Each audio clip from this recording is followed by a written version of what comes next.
Good evening, friends. On this second day of GST webinar series, the topic is input tax credit. We welcome you all. We are now going to play Aikai Moto song. I request all the members to put their right hand on their hearts. Thank you.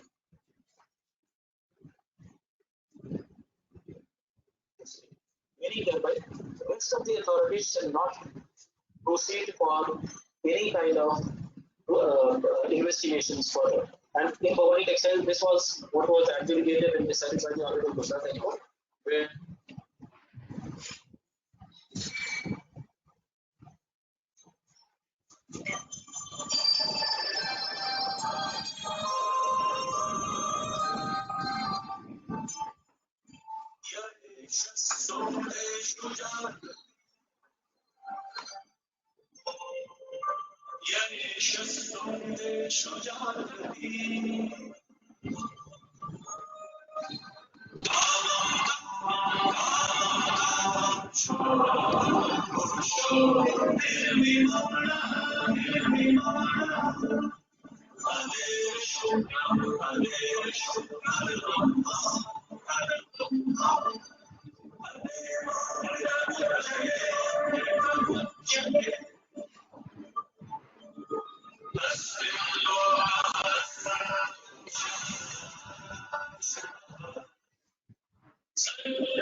So friends, now in this lockdown kind of situation, none other than our chairman, dynamic chairman of Ahmedabad branch, who made us all getting unlocked. I invite him to give his introductory remarks on this second day.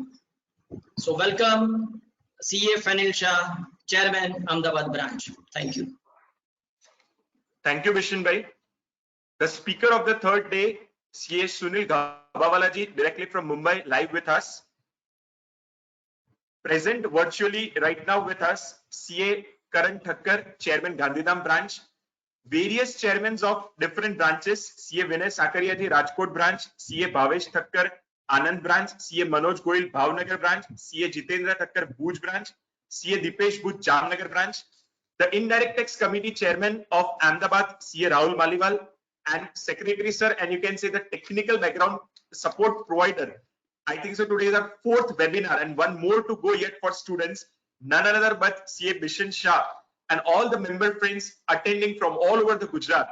I welcome you all to this third day. Not taking much of the time, friends, one thing to say that yesterday our President Sir committed to contribute 21 crores to PM Care Fund. Friends, this is the need of time and we as a profession need to work hard to get this done. And I'm happy to share that Ahmedabad branch has till now members and students together contributed 35 lakh rupees to COVID fund, and we have committed to contribute 1 crore.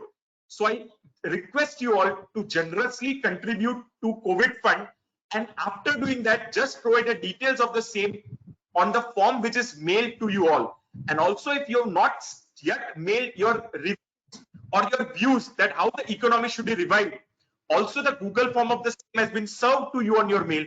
I would request to kindly respond to those mails as soon as possible. So now I request Rahul Maliwal to take this session further. Thank you.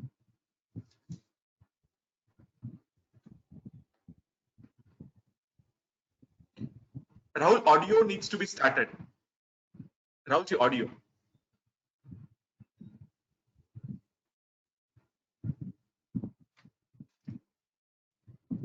I would like to say here, meanwhile, when Rahul Bhai is just trying to set his audio, that all the funds what we are gathering fees, we are going to donate here from here to this COVID relief fund, and that is what the best way of our money we can use by registering here. Rahul Bhai, are you okay?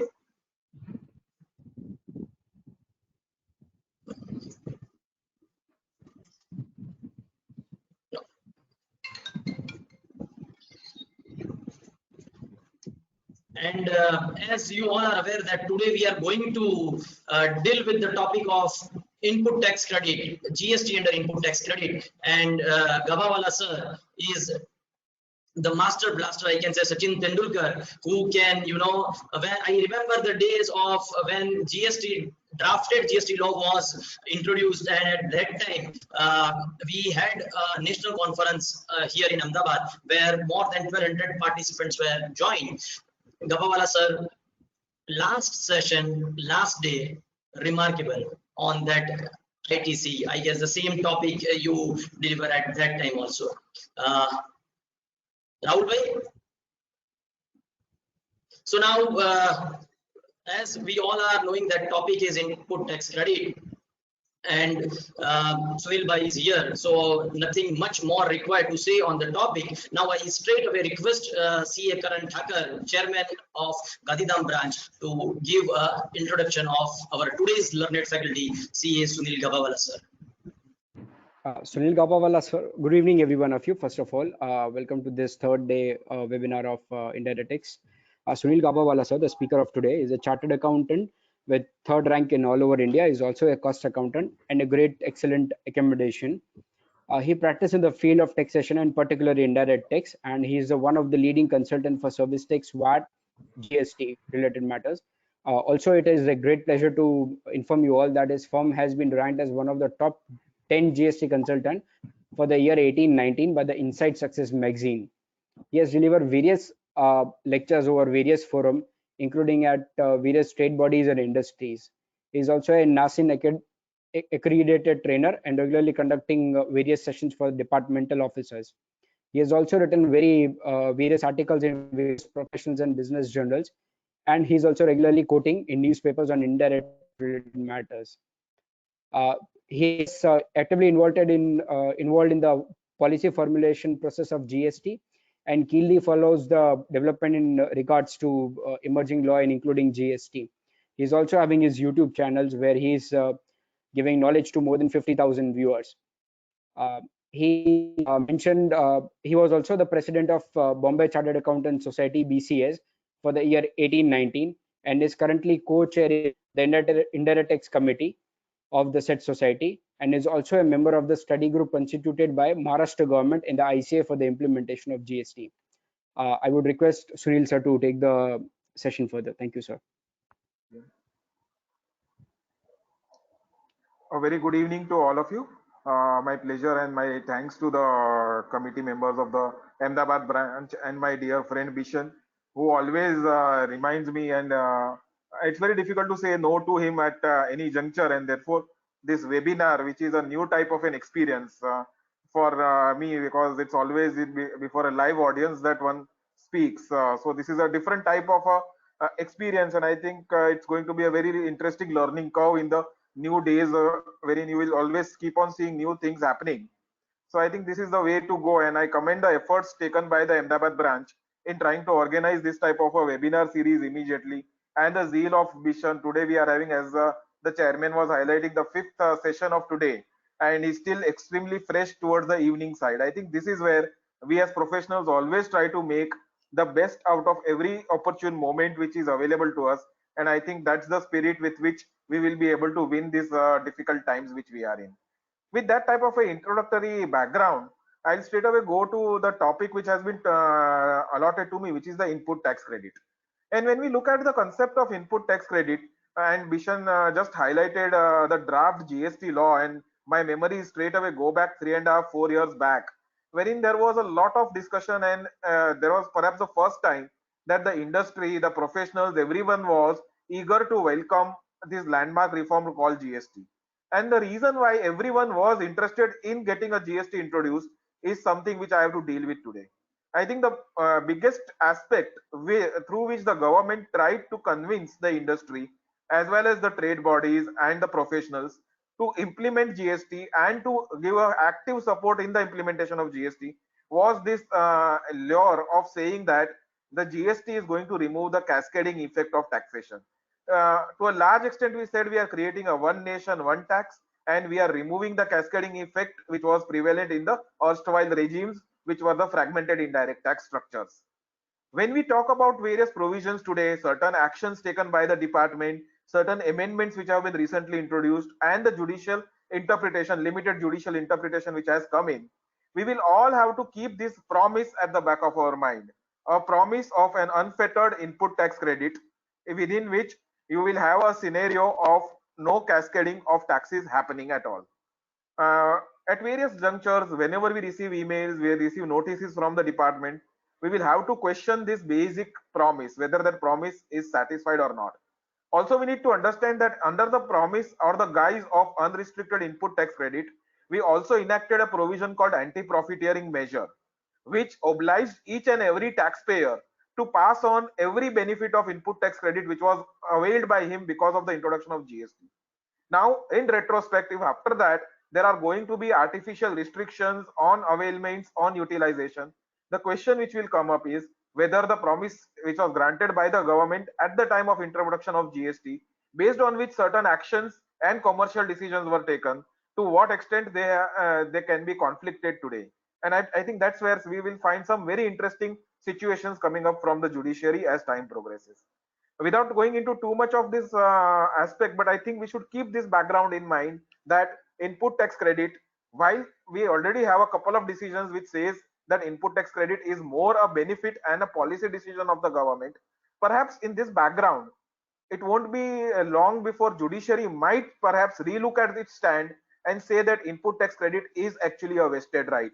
And when we interpret provisions, this concept of whether you are going to look at input tax credit as a vested right enshrined by the constitution, or whether it is merely a policy benefit given by the government, which is going to be very, very relevant. While I do understand that the Constitutional Amendment Act does not have a single provision talking about the input tax credit, we need to understand that the preamble of the Constitutional Amendment Act does talk about one of the objectives of the introduction of Constitutional Amendment Act as being removing of the cascading effect of taxation. Now, the cascading effect of taxation can go away only if there is an unfettered input tax credit. And I think that is how we will try to see whether the law which has been drafted makes sense, what are the provisions in that, and what are the challenges which we are looking at as we walk that entire bridge.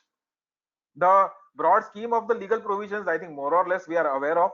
We have three major sections, unlike the erstwhile legislation, where the entire concept of credit was through regulation through the Senvet credit rules, and the Finance Act only had an enabling provisions which enabled the government to make rules. Here there are certain specific provisions under the legislation itself, wherein the availment and the eligibility of credit is defined, and the rules then prescribe the various procedures and the conditions which may need to be satisfied for that purpose.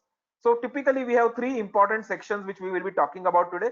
Section 16, which is the mother section, which will deal with the availment of input tax credit, and it will also specify certain conditions for the availment of the credit. You have a corresponding rules which are the rules 36, 36A and 37, which deal with certain prescribed procedures and timelines for the availment of credit. Section 17 then deals with the concept of apportionment of credit in cases you have mixed output, you have taxable as well as exempted outputs, as well as specifies a list of credits which would be treated as ineligible credits, which in technical parlance we will say is blocked credits. Correspondingly, we'll also talk about rules 38 and 42, 43. Thereafter, we have section 18 dealing with availment of credit in special circumstances, and a plethora of rules from rule 40, 41B, 44, 44A dealing with it. Section 19 dealing with a credit in case of job work transactions. You also have sections 20 and 21 dealing with input service distributor. And then you have a series of sections which might be relevant to some extent to discuss, because input tax credit here, while there is a substantive provision, it's also dependent on returns and matching, and we've seen the lot of aftermath and the reconciliation exercises which our staff and the teams always keep on doing around.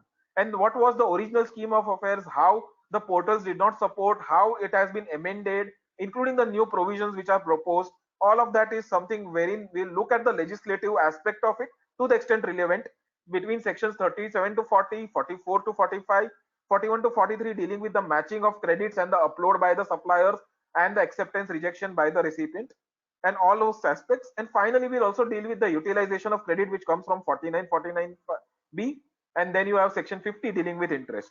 We are not spending too much time on the transitional credit, but yes, we are aware section 140 deals with transition credit, and there are corresponding rules from 117 to 121. So this is the overall schema of the input tax credit which we are going to have as a broad proposition. And we'll start straight away by reading section 16.1. And what we've tried to do is, as far as the provisions are concerned, we've tried to reproduce the provisions. There will be certain keywords in each of those provisions, and we will touch upon each of those keywords and try to understand the issues and the opportunities which arise out of each of those keywords. So let's start straight away with section 16.1, which is the main section or the root for the claim of the credit. It defines the eligibility for taking input tax credit, and it reads that every registered person shall, subject to such conditions and restrictions as may be prescribed and in the manner specified in section 49, be entitled to take credit of input tax charged on any supply of goods or services or both to him, which are used or intended to be used in the course or furtherance of his business, and the said amount shall be credited to the electronic credit ledger of such person. Now, when you read this sentence, it's a single sentence, and within this single sentence, the entire gamut of the input tax credit is somewhere prescribed. And everything which we are going to talk about will somewhere anchor around this specific sentence. And some keywords in that sentence which have been highlighted in the slide which you can see. And I will go into each of those keywords and understand the concerns around each of those keywords. And I think the first keyword which is important here is that the section itself opens up by saying that every registered person shall be entitled to credit. And therefore, a major issue which comes up under the GST law is that you need to be registered under the GST law if you are eligible for input tax credit. To a large extent, this is very different from the erstwhile SENVET credit rules, wherein there have been court decisions which have held that registration is not a mandatory requirement for the claim of credits. In fact, there have been many decisions on this aspect saying that the way the law was drafted under the SENVET credit rules, even if you were not registered, you were entitled for SENVET credit for the period where you were not registered. However, under the GST law, both because section 16.1 starts with this initial entry point itself being a registered person, the entitlement itself triggers to a registered person. And more importantly, as we move ahead, we'll also talk about the procedures where it's important that the credit is uploaded into your account, and then there is rule 36.4 which has been recently introduced. We'll talk about its legality also, but because of various other reasons, it would become not only legally but procedurally impossible for an unregistered person to claim an input tax credit. While I'm talking about this aspect, we please need to understand that under GST, the concept of registration is co-op person and not co-op premises. And even this section 16.1 talks about a registered person and not a registered premises. In fact, when we move ahead, we'll also look at the definitions of inputs, input services, and capital goods. And you will find that none of those definitions have a requirement that those inputs, input services, or capital goods need to be received into the premises, much less a registered premises. Therefore, if a person is registered, let us say a person has 4 branches in Gujarat, and he's registered in Gujarat for his principal place of business is in Ahmedabad, but he's not registered. He has a branch in Gandhidham, but he has not registered that branch or added that branch into the additional place of business. I do not think that will at any point of time impact the claim of the credit. Therefore, in my view, a person, once he is registered in a state, he can claim credit for all the premises or for even for inputs or input services which are not received at that premises. Therefore, under the SENVET credit rules, you have the premise specific credit. That concept is no longer relevant under GST. That was the first issue which I thought would be relevant to address when we are looking at every registered person. Having said that, when we look at this phrase every registered person and we come to a reconciliation of the fact that you need to be registered to claim the credit, this actually casts a very heavy onus not only on the trade but also on the professionals, because indirect tax, you typically have a scenario wherein you are always in the middle of the chain, and if in certain cases there are interpretation issues, for example, what constitutes agricultural produce which is nil rated, or whether your transaction itself is exempted or taxable. Now, if you take a position that a transaction is exempted and you are not registered, at a later point of time, if the department comes back and takes an interpretation that you are taxable, you end up in a scenario that you forego the credit for that entire period, which is your unregistered period, and therefore effectively you end up paying a tax on your gross value rather than only on the value addition. Because if you would have registered and claimed the input tax credit in the regular course, you would have paid a tax effectively only on a value addition. So that is a caveat or a caution which we need to bear in mind. I'm not saying that we should be overtly conservative, but we need to bear in mind that this is an associated risk in taking an aggressive position of not registering oneself. Of course, at some point of time, courts might come back and say that entirely the GST is a concept of value addition. So if there was a general trade practice of treating something as exempted, then at least there has to be a mechanism to ensure that there is some credit at the later point of time when the department itself takes a view that no, this exemption is not available, but the tax has to be paid. So that is something which will have to be tested as time progresses. A general view would be that one will need a registration, and therefore a little bit of conservatism, at least on the point of registration, would be an advisable proposition at this point of time. Let's move to the next aspect. We are told every registered person shall subject to such conditions and restrictions as may be prescribed. Now these are two words which are important: conditions and restrictions as may be prescribed. So while we say that we want to give input tax credit for all your input services and capital goods, we also say that they will be subject to various conditions and restrictions. And we need to understand this phrase is what conditions and restrictions. What is the difference between these two? What is meant by a condition? What is meant by a restriction? My general understanding of English would suggest that condition is a scenario where the government expects you to satisfy certain procedures or certain things, and if you satisfy those things, you are eligible for credit. Whereas a restriction is a blanket denial of credit. There is no question of if or but. Where you have a condition, you have an if you satisfy this, you get a credit. If you don't satisfy this, you don't get a credit. Whereas restriction means a blanket denial that you will never get a credit. And that is where I think when you look at section 16(2), it represents conditions. Like for example, one of the conditions as we move ahead, we will see is possession of a tax invoice. So if you have a tax invoice, you get a credit. If you don't have a tax invoice, you don't get a credit. The very concept of condition means that there is a possibility of credit. And this will be important because when we interpret a few different scenarios which have been recently introduced, we will have to look at whether we are talking about conditions or whether we are talking about restrictions. A condition is definitely a two-way street. Depending on if and but, you either follow one method or you follow another method. Whereas a restriction would be definitely the credit is not available, and that would be a best example for that would be various cases of block credit which are mentioned under section 17. That is how I would look at conditions and restrictions, and I would feel that there is a lot of difference between these two words. More importantly, when we read the section 16(1), it says every registered person shall subject to such conditions and restrictions as may be prescribed. And what is the method of prescription? That is something which has been provided in section 2 subsection 87. The word prescribed itself is defined, and what they say is prescribed means prescribed by rules made under this act on the recommendations of the council.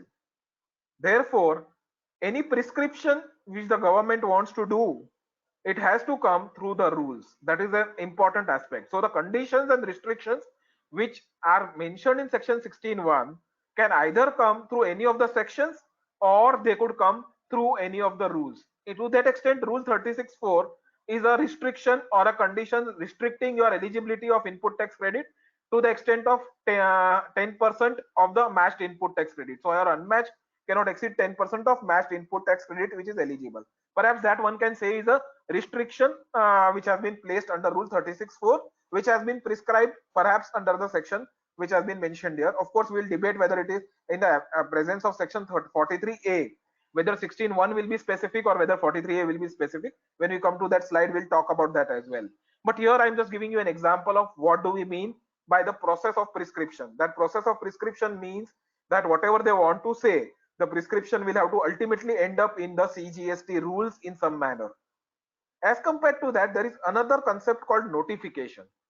And that notification itself has been defined under section 280, which says a notification means a notification which is published in the official gazette, and the expressions notify and notified shall be construed accordingly.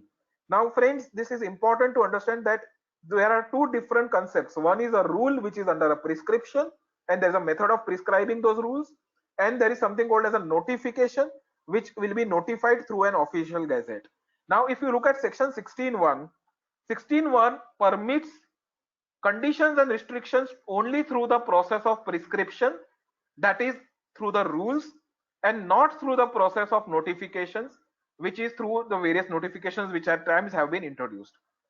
In this background, I think we need to go to the first issue under our consideration, which has come up because somewhere in the middle of the journey in the GST law, we felt that restaurants, builders are trying to profiteer too much, and they are trying to enjoy the benefit of input tax credit, increase the taxes which are charged to the customer, and claim the input tax credit and pocket upon that.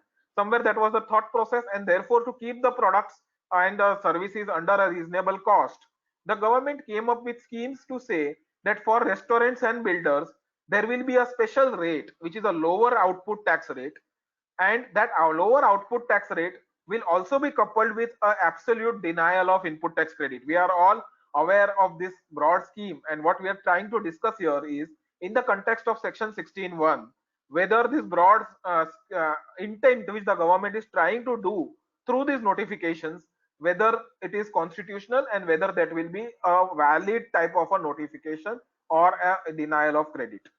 The friends, as you know, the entries 7 and 3 dealing with restaurants and builders, real estate developers of notification 11, the amended notification, talks about a proviso which says provided that credit of input tax charged on goods and services used in supplying the service has not been taken. And then there's a reference to our explanation which also goes talks about something similar and talks about a scenario where if there's a common input service or a common goods, then there is it will be treated as an exempted supply, and accordingly a proportionate reversal will be required. The moot question which we are asking here is whether the entry of creating a proviso in a rate notification, because notification 11, as you all understand, is primarily a rate notification. A condition in that rate notification, whether that condition mentioned in the rate notification is enough as a prescription or a condition for denial of input tax credit. And that is where I would have 2 or 3 important observations to make. The first observation to make is section 16 typically would require that the prescription would happen through the rules. The preamble of this notification 11 does say that it is in exercise of the powers conferred under section 9.1. 11.1. 9.1 is basically the rate, 11.1, 15, 11.1 is exemptions, 15.5 is basically your valuation, and 16.1. So it somewhere talks about section 16.1 in the preamble of this notification 11. But please understand, when you talk about section 16.1, it does not allow the government to notify a condition, it only allows you to prescribe a condition. And therefore, even though there is a mention of section 16.1 in the preamble to this notification, it does not help the government's cause in any way to say that this condition which has been prescribed under this notification is correct. That is the first aspect which I would like to deal with.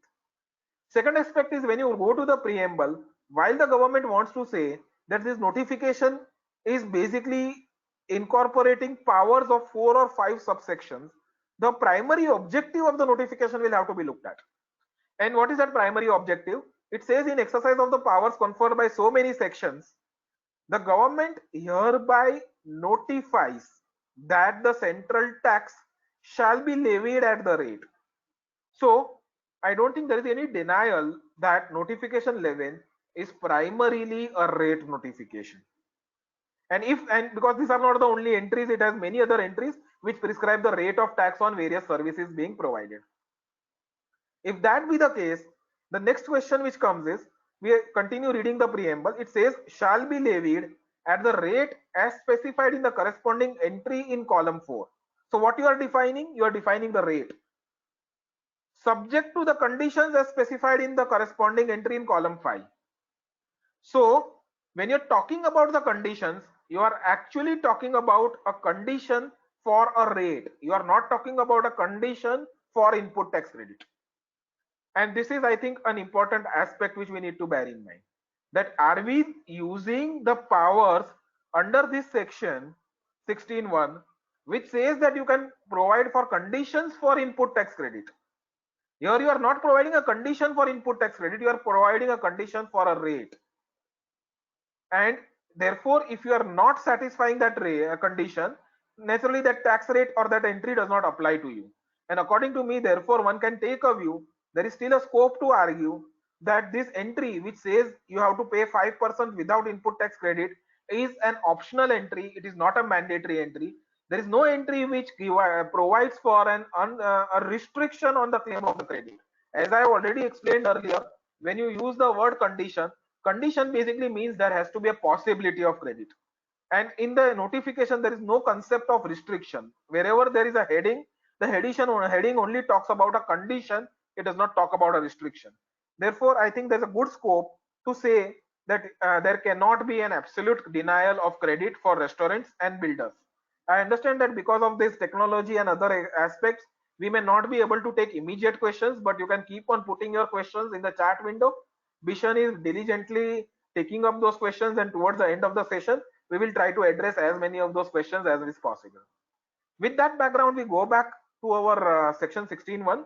We've talked about every registered person shall subject to such conditions and restrictions as may be prescribed and in the manner specified in section 49, which is utilization. We'll come into that in a few minutes.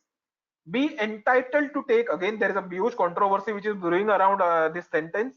This phrase, will come to it when we go to section 16.4. Credit of input tax charged, and I think we'll spend some time understanding what is this concept of credit of input tax charged. Having understood who is eligible, having understood that what is the scope of the conditions and restrictions which could be prescribed, we now go into understanding the core concept of what is input tax credit charged on any supply of goods or services or both to him. And that is where the word input tax is defined. So let's go into that. What is the meaning of input tax charged? When you go to section 262, it says input tax in relation to a registered person. So this concept of registered person is still behind you. You have to have a linkage with a registered person. That's what input tax credit says.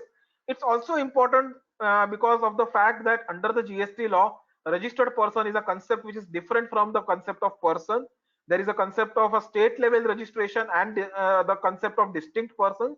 Therefore, a single person might have multiple registrations, and therefore you have to look at input tax vis-a-vis each of those registered persons within the same legal entity. That also interpretation would come out from section 262, which says input tax in relation to a registered person means the central tax, the state tax, integrated tax, or union territory tax charged on any supply of goods or services or both made to him, and includes various scenarios. IGST charged on import of goods, tax payable under RCM, basically section 934, 534, these are all examples of RCM. So basically what we are told is, if somebody is charging, if any supplier is charging you a tax, you get a credit of that in the main limb of the input tax.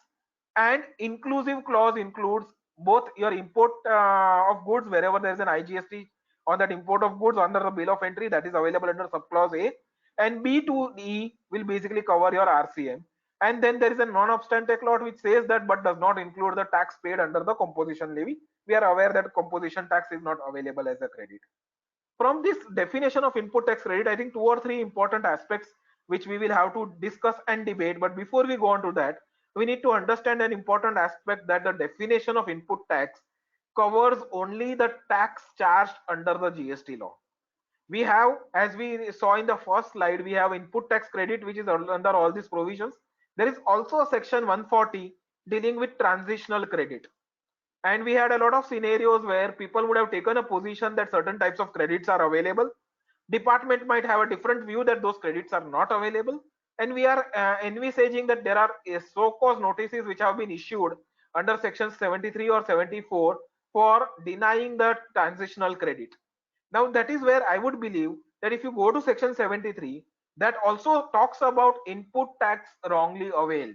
If you look at any of the other provisions of the GST law, everywhere the emphasis is on input tax wrongly availed, input tax wrongly utilized. Nowhere is there any reference to transition credit except section 140.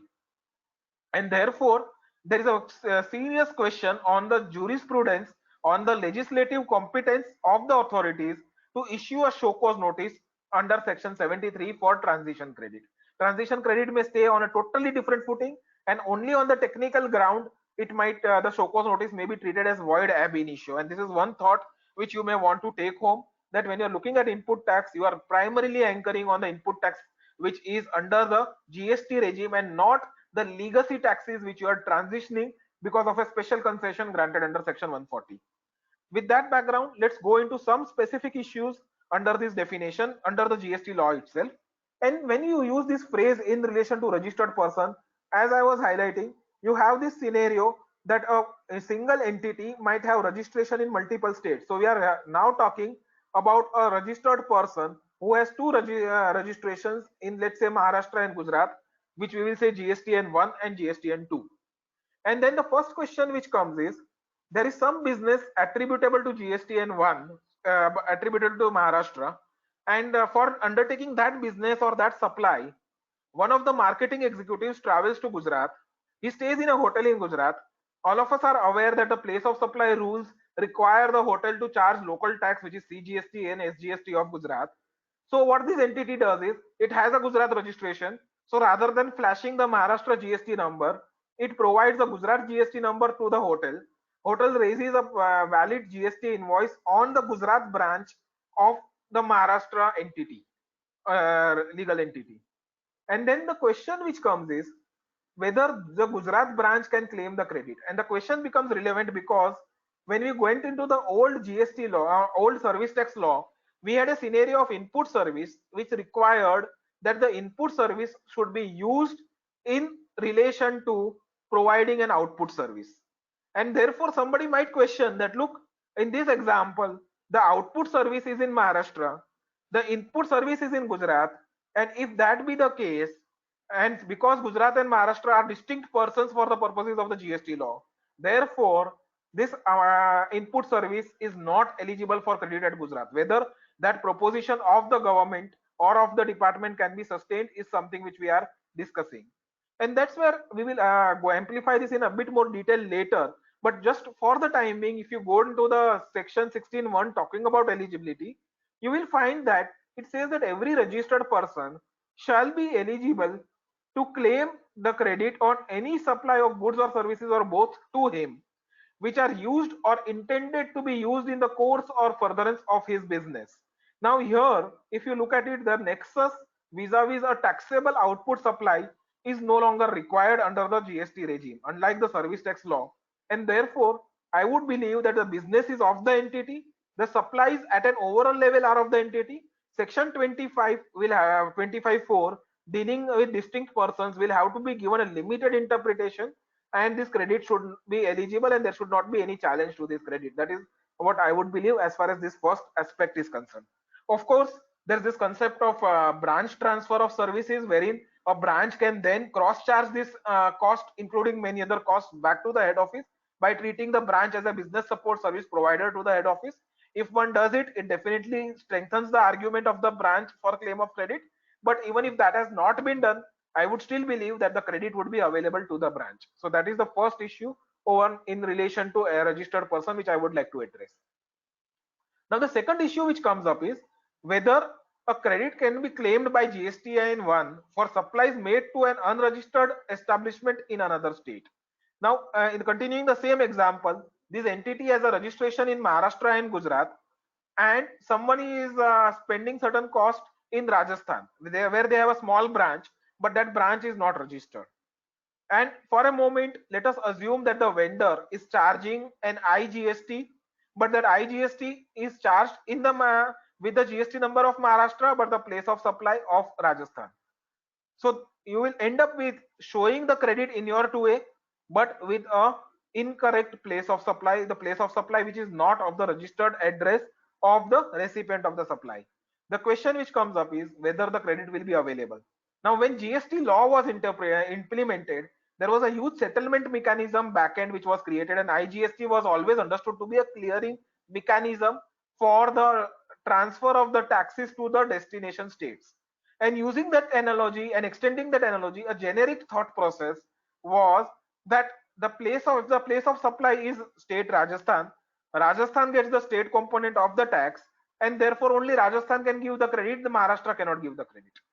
Having said so, the GST law, I tried to look at various sections, does not have any specific provision dealing with this aspect, saying that a mismatch of place of supply will deny you the credit. And essentially, even if you look at the settlement mechanism which is provided under section 17 of the IGST Act, you will find that the settlement mechanism applies only in a scenario of B2C transactions and B2B transactions which are blocked credit or ineligible credits or lapsed credits. And therefore, I would believe that B2B transactions with a mismatch in the place of supply should not create a prejudice in the claim of the credit. And just because the place of supply does not match, you should not be denied the credit. While I'm talking about all of this, I am aware for the 1 month when the GSTR2 was live, which ultimately did not see the light of the day finally. And if you had tried matching certain credits, by default GSTR2 in the month of August 17 was automatically putting all these examples of place of supply mismatch into ineligible credits. Recently, when annual returns were auto-populated for this column in the table 8, you also found that wherever there was a place of supply mismatch, though the credits were reflected in GSTR2A, they were not carried forward into GSTR9. Therefore, the technical interpretation of the portal developers is that in a case of a place of supply mismatch, the credit is not available. But in my view, that portal interpretation is not supported by any legislative provisions nor by any legislative or the constitutional intent. And therefore, the portal will always have to supplement what is there in the law. It cannot override the provisions of the law. And you may like to claim the self-assess the credit and claim it in 3B. And maybe it might still appear in something which is your mismatched column or an unmatched column, but that is something which you can explain, and if required you might need to litigate that aspect on this. I've given you an example of IGST. So what happens to CGST and SGST? My answers for CGST and IGST may be similar because both of them are central enactments, but when it comes to SGST, there's a little bit of an impediment which does come in because SGST is basically a state enactment, and for that purpose the government would have to be interpreted as the state government.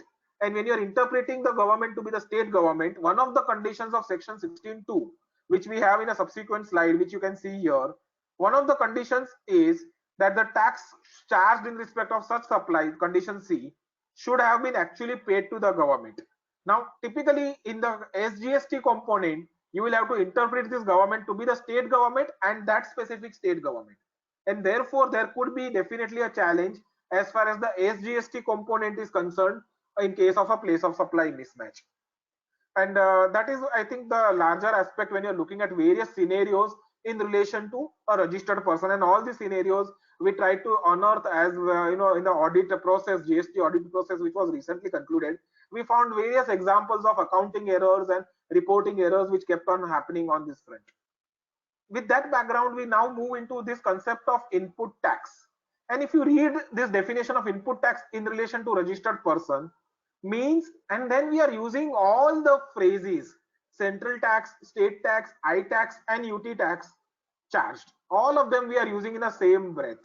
And that's what brings me to this thought process, that are we saying that there are 4 input tax credits, or is there a singular input tax credit? Of course, I am aware that there are rules which require you to utilize the IGST component beforehand, and there are rules of fungibility, but that could be defined in any manner. You can have a fungibility rule, but the basic concept is that if, let us say, you have a scenario of a vendor charging you CGST of 1 lakh and SGST of 1 lakh, are you in the same transaction, are you claiming a single input tax credit of 2 lakhs, or are you claiming 2 input tax credits, 1 lakh of CGST and 1 lakh of SGST? And looking at this definition, somewhere I am getting a feeling that you are actually claiming a credit of 2 lakhs. All the credits, whether it be CGST, SGST, IGST or UTGST, all of that, the total of these credits is your input tax, which has been claimed input tax credit by you. Now, why is this relevant?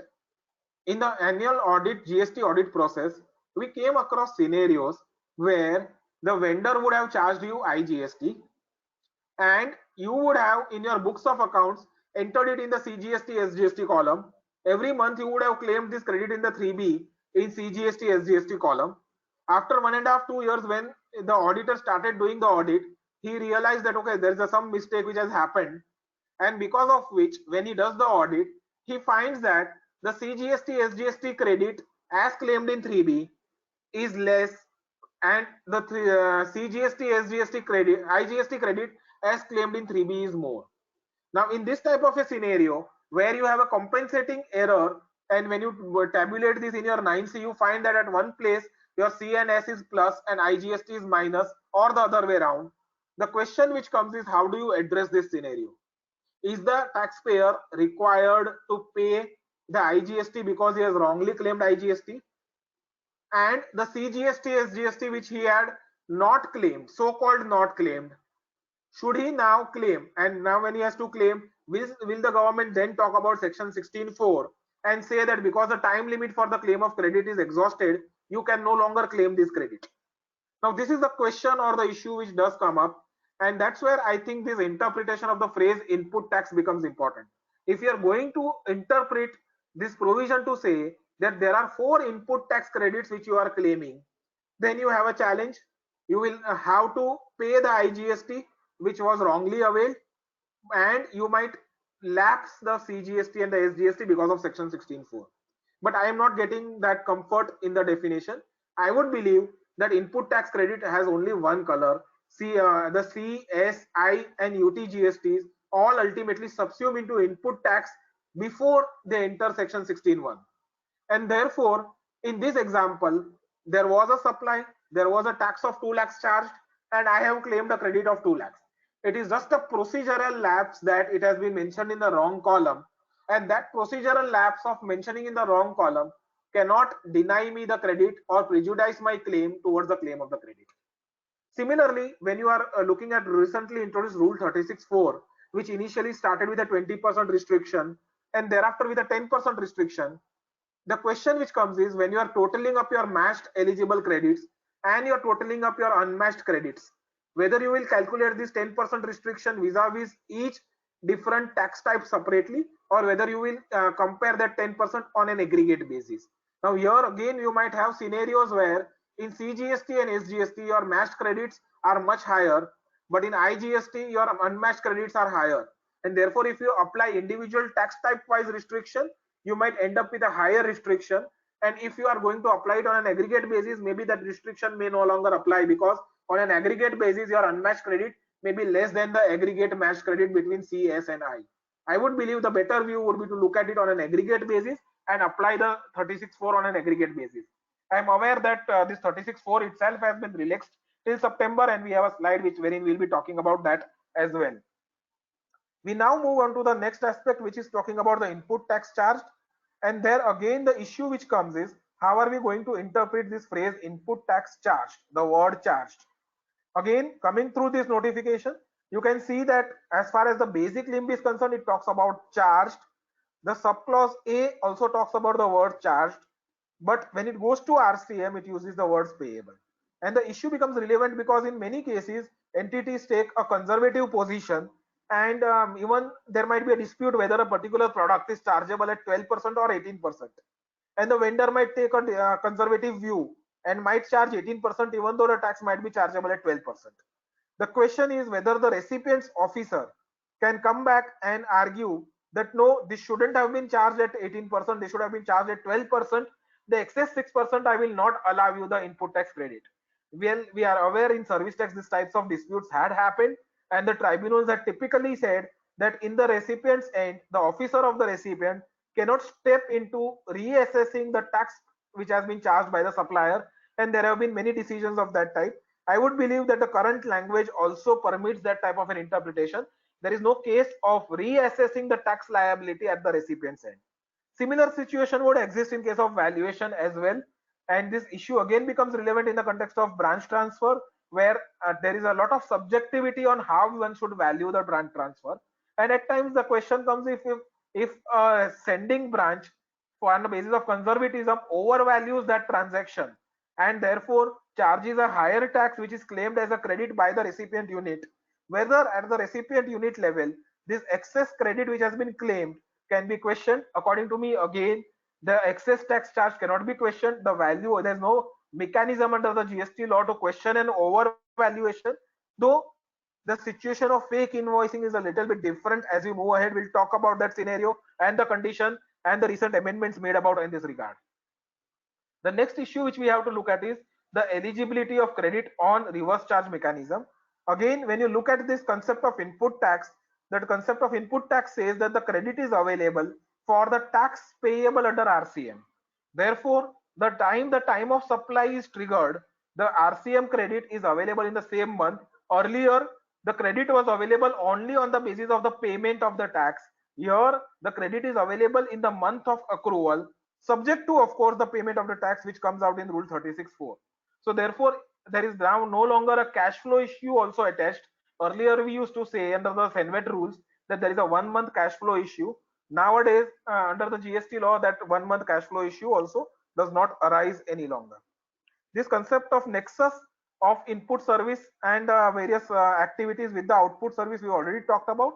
What we are told is that you will be eligible for credit for all supply of goods or services which are used or intended to be used in the course or furtherance of business, and it is no longer required that there has to be a nexus with a taxable output supply.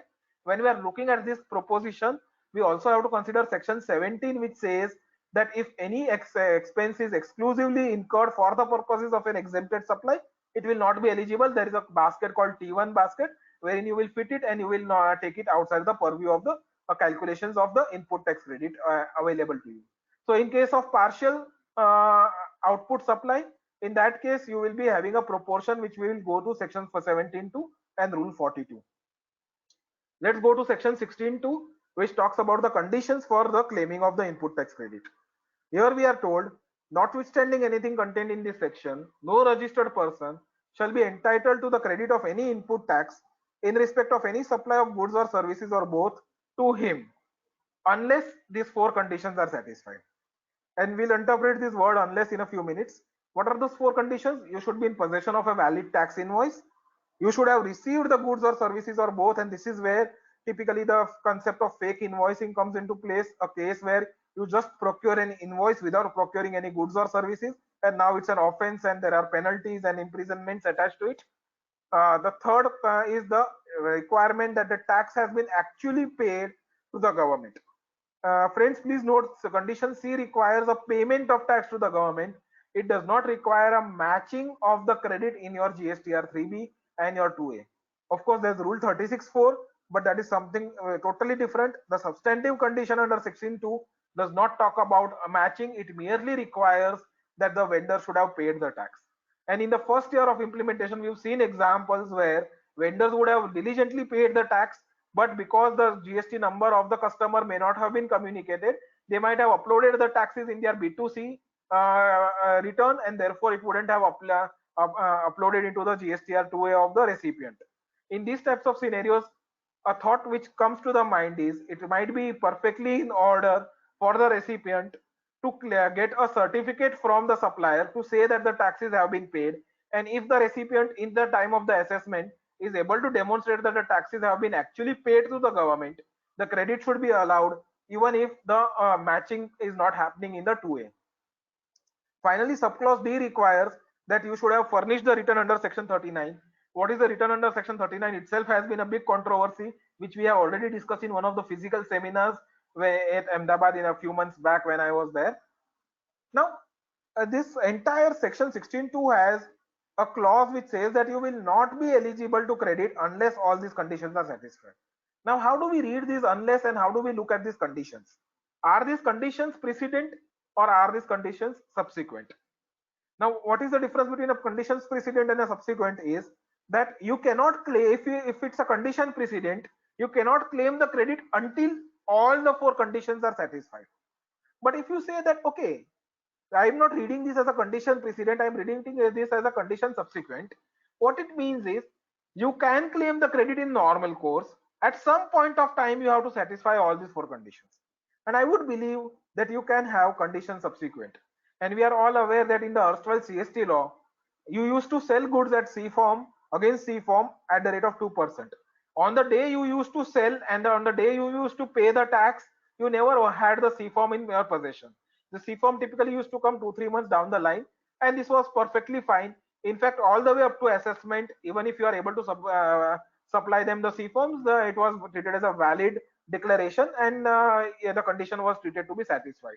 Same thing happens for TDS certificates. You can collect the TDS certificates a bit later also, and therefore there is a concept of condition subsequent, and this is important because many a times this question comes up that if you are booking an air travel, whether you have received the service or not. In case of goods, you have a GRN which clearly demonstrates the receipt of goods, but in case of services, how do you demonstrate the receipt of service?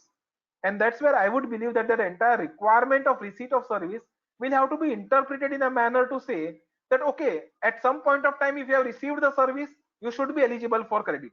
In fact, the entire clause B will have to be looked at as an antidote to fake invoicing more, rather than going into the hyper technicality of saying that the timing of the receipt of goods or service is the trigger point of entitlement for credit. That is how I would look at this entire condition, because if you don't read it in this way, you end up in a circular loop.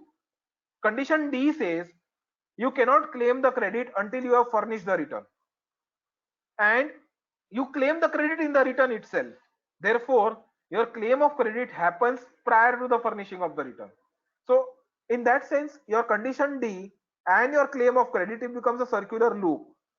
I would therefore believe that you will have to read this entire clause by saying these are conditions subsequent. At any point of time, if you are satisfying these conditions, the credit should be allowed. The credit will be allowed necessarily on the basis of a duty paying document, which we are aware that subsection A of 16.2 talks about the duty paying document, tax invoice or a debit note or any other tax paying documents as may be prescribed. And that's where you have rule 36, which prescribes various documents. Of importance is to understand that in case of reverse charge mechanism, the duty paying document is no longer the challan, it is the self generated invoice under section 31(3)(f) for procurement from unregistered suppliers, and for registered suppliers it is the tax invoice issued by the registered supplier, even if it's a reverse charge mechanism. Thereafter you have a subsection 2 which says that input tax credit shall be available only if all of these things are furnished in GSTR 2. Now this is very important. Please note that while there is a lot of debate of 3 and 3B, and we are aware of the retrospective amendment whereby they have done away with 3 and said that 3B is a substitution of 3, there is nothing which talks about substitution of GSTR 2. And therefore, perhaps there is a school of thought to say, till the time they do not talk anything about GSTR 2, till the time they do not give a burial to this GSTR 2, the time limit and other things of input tax credit are not satisfied. In that sense, conceptually, the input tax credit is still provisional, it has not attained finality. The proviso to this rule, of course, relaxes certain conditions and says that if certain basic attributes which are required in a tax invoice are there, but every other detail is not there, yet the input tax credit can be claimed by the registered person. The essential information in the tax invoice necessarily will have to be the details of the tax charge, the description of the goods, the total value of the goods or services, and the GSTN of the supplier and the recipient, and the place of supply in case of interstate supply. So long as these attributes are available, balance attributes, if they are not there in the tax invoice, even in that scenario, the credit should be available. That takes me to the proviso of section 16, wherein we are talking about a scenario that if the goods are received in installments, you will claim the credit only on the last installment. That's fine. The second proviso is very important. It talks about a scenario where you fail to pay to the supplier the amount within a period of 180 days. In that case, you are required to reverse the credit and add it to your output tax liability along with interest. And later on, when you actually make the payment, you will be re-eligible for the credit which you have reversed at an earlier stage. We are aware of this scenario, but the only question which comes up is how do you interpret fails to pay? And we'll take an example of a case where I have entered into a credit term with the client, with the vendor, saying that I will make the payment after 1 year, and necessarily he has supplied me the goods today. The contract itself says that I am required to pay him only after the period of 1 year. Will after 180 days, is there an obligation on me to reverse the credit? In my view, no, because the words used here is fails to pay. And when you use the words fails to pay, the concept of fails to pay refers to a contractual concept of failure. A mere non-payment and fails to pay is different. Does not pay is a wider word, but the word used here is fails to pay. You may go back and look at the Senvet credit rules where the words used were does not pay. Does not pay is more factual. Fails to pay is more contractual or legal, and therefore until the 1 year period is over, one cannot say that I have failed to pay, and therefore there is no requirement of reversal. As far as book adjustments are concerned, most of us are clear that as accountants that any entry where through a journal entry there is a payment is a deemed payment. There are a couple of advanced rulings also on this aspect. There's also a rule proviso which says that in case of schedule 1 where there is a deemed consideration, in that case the payment will also be deemed to be made, and therefore there should not be any challenge on that aspect.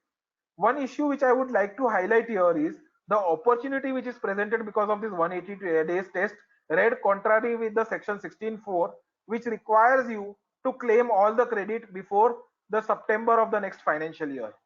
And therefore many cases you might have scenarios that there are credits in your 2A but which have not been there in your books. As a possible position which could be taken is, as on the September return you claim all these unmatched credit and reverse it on the same day because of this 180 days test, and once reversed, for the reclaim of the reversed credit there is no time limit, and that has also been mentioned in one of the rules.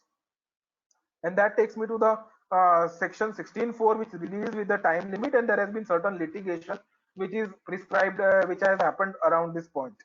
We are aware that section 16.4 says that a registered person shall not be entitled to take input tax credit in respect of any invoice or debit note for supply of goods or services or both after the due date of furnishing of the return under section 39. And here the first controversy which started was, what is this return under section 39? And as you are aware, the Gujarat High Court had an occasion to examine this in the case of AAP and company, wherein Gujarat High Court held that the press release clarifying that the last date for availing input tax credit in relation to invoices issued during the period July 17 to March 18 is the last date for filing of return in GSTR 3B is illegal. Essentially what they said was GSTR 3B is not a return under this section 39. This prompted a retrospective amendment to section 61.5 and 61.6, rule 61.5 and 61.6, and therefore they said that rule 3 is suspended, GSTR 3 is suspended, and 3B becomes a return which is envisaged under section 39. One might question whether this retrospective substitution is valid, and that matter is still pending in the courts. But while all of this is happening, another controversy which is brewing is because of various notices which have been received by email in factual situations like this. And I'll just bring out the factual situation. The factual situation might be something that the GSTR 3B return for the month of March 19, because of want of funds or lack of data, might have been filed by an SSE after September 2019. Now, naturally, when he files that return, he claims the input tax credit pertaining to March, shows the output tax credit, and pays the balance tax in the 3B, which he has filed in October or November of 2019. Now, what the show cause notices issued by the department says is, it says that section 16.4 requires you to take the credit before the due date, and they are emphasizing this word due date of furnishing the return of September.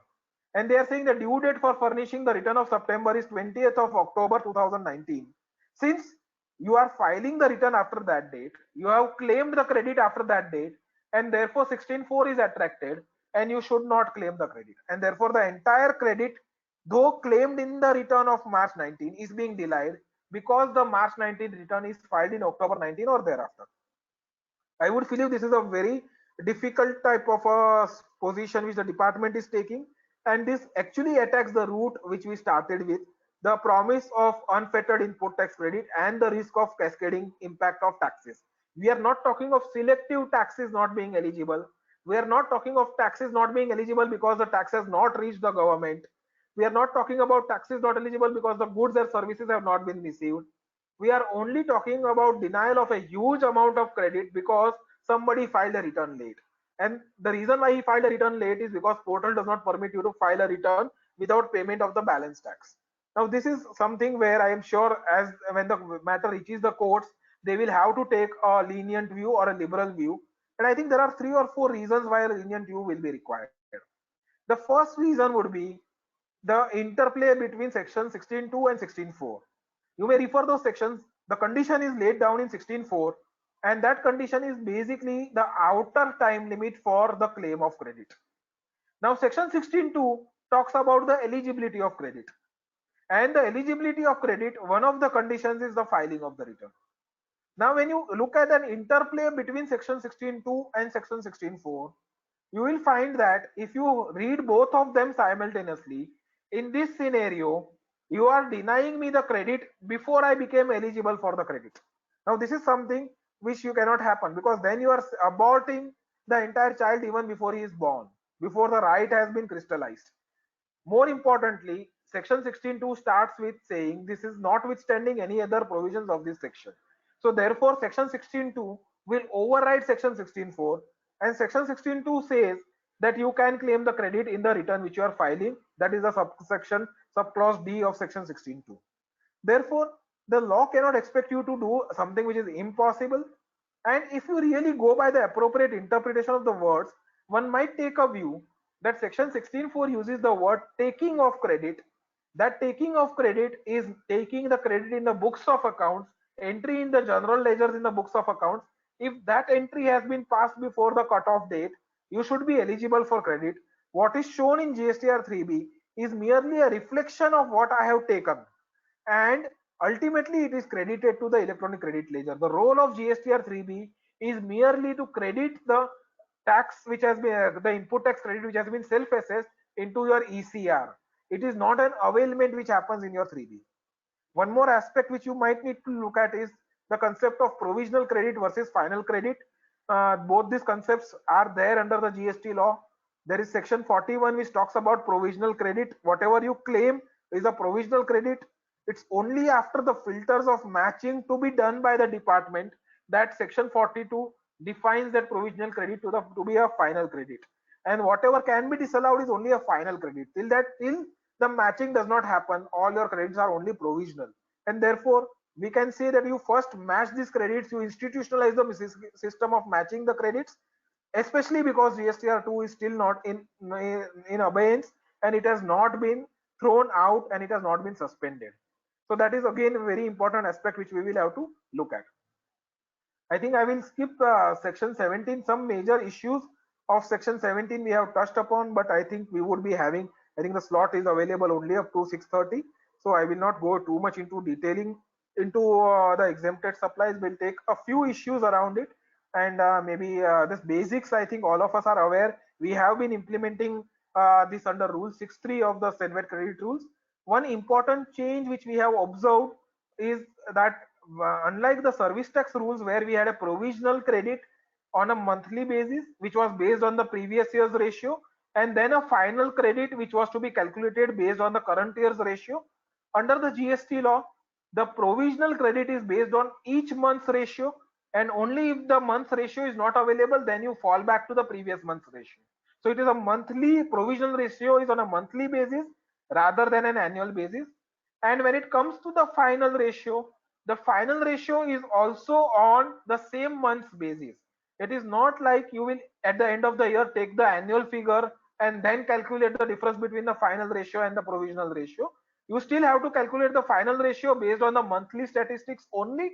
The final ratio is only calculated to take into account any errors that might have occurred in the monthly workings, and not the fluctuations in the composition of the monthly taxable and the exempt components.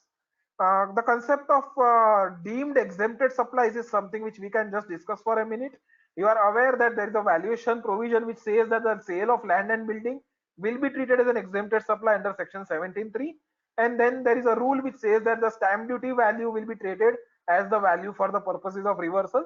As far as securities is concerned, again 17.3 says that it is deemed to be an exempted supply, and 1% of the sale price of the securities will be treated as the value of the exempted supply for the purposes of calculation of ratio.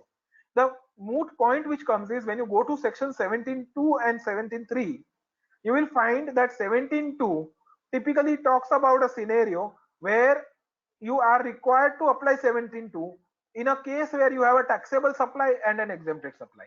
Now when you look at securities and land and building, both of these are transactions which are not transactions of supply of goods or services. They are excluded from the definitions of goods or services both, and therefore they do not constitute supply. Since they do not constitute supply, they cannot constitute supply under section 17.2.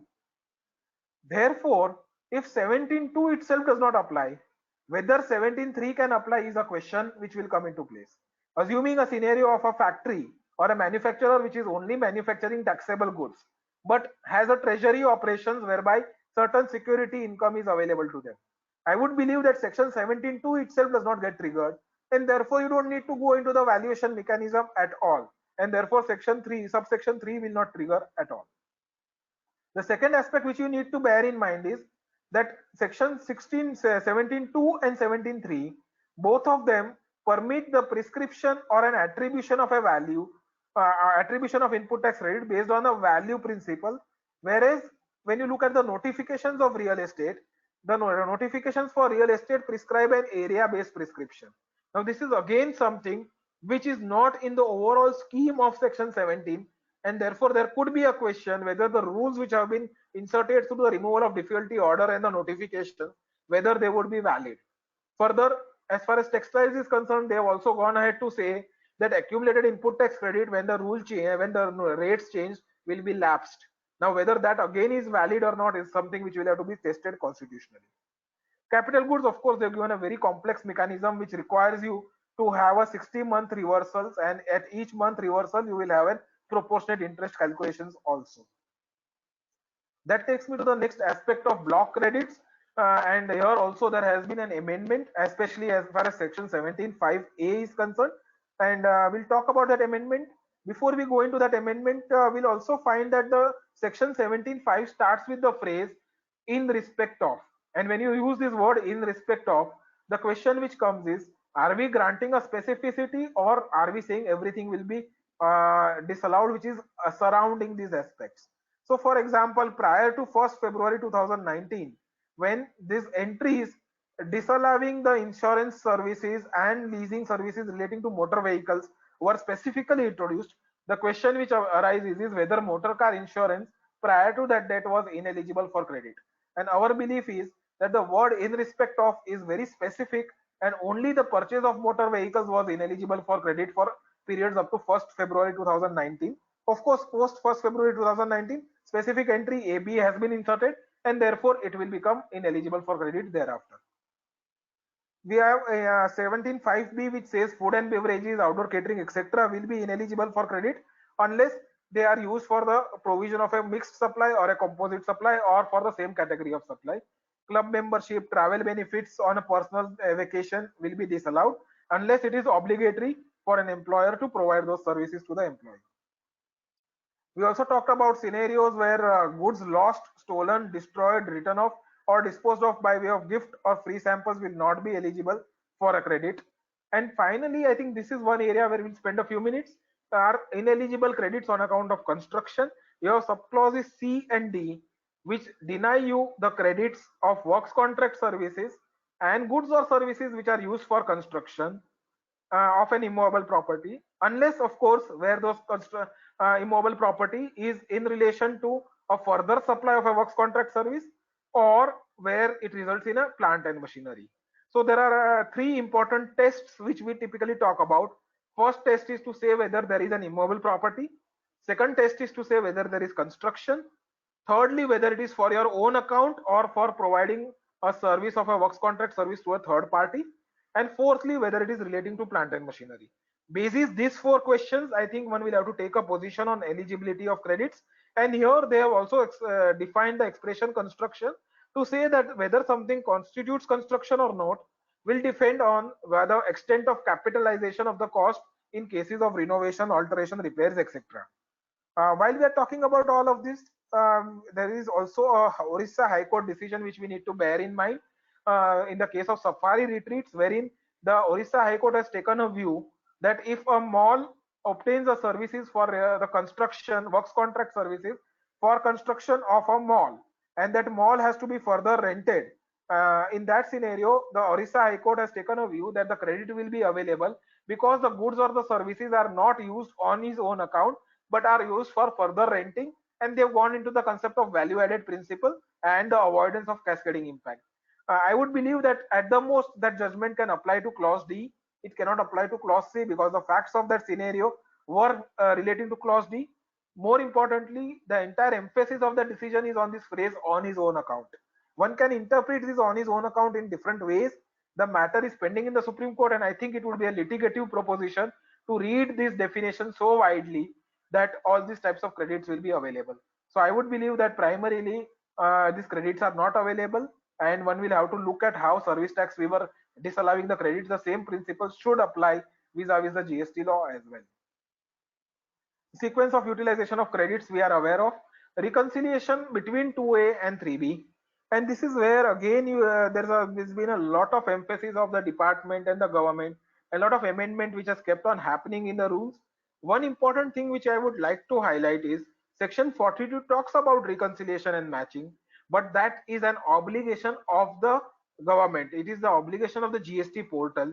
The GST portal is expected to match the credits and provide you with a mismatch report, and after that provide you a 2-month opportunity to rectify those mistakes, and thereafter the credit can be disallowed.